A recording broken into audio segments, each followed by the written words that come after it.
ఉడాన్ 2.0కు కేంద్ర కేబినెట్ ఆమోదం తెలిపింది. ఢిల్లీలో ప్రధాని మోదీ అధ్యక్షతన జరిగిన మంత్రివర్గ సమావేశంలో కీలక నిర్ణయాలు తీసుకున్నారు.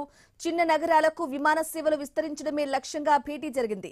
ఉడాన్ పథకానికి 28,840 కోట్లు కేటాయించారు.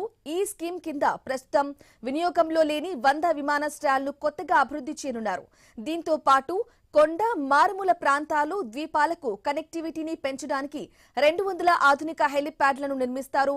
ఇమిగ్రేషన్ ప్యారెంట్ రిజిస్ట్రేషన్లకు మరో 5 ఏళ్లు పొడిగించారు.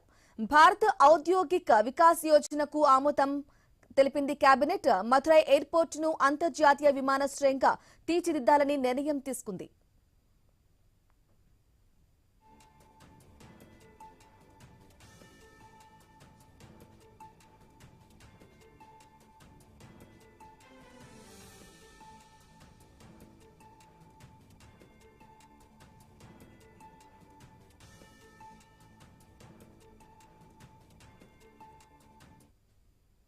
ఉడాన్ 2.0కు కేంద్ర కేబినెట్ ఆమోదం తెలిపింది. ఢిల్లీలో ప్రధాని మోదీ అధ్యక్షతన జరిగిన మంత్రివర్గ సమావేశంలో కీలక నిర్ణయాలు తీసుకున్నారు. చిన్న నగరాలకు విమాన సేవలు విస్తరించడమే లక్ష్యంగా భేటీ జరిగింది. ఉడాన్ పథకానికి 28,840 కోట్ల రూపాయలు కేటాయించారు.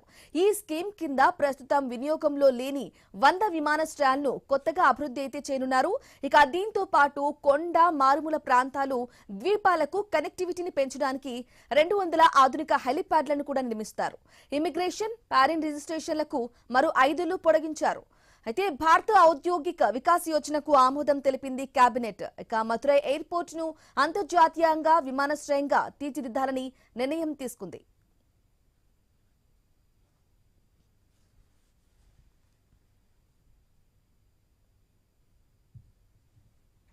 పశ్చిమాసియా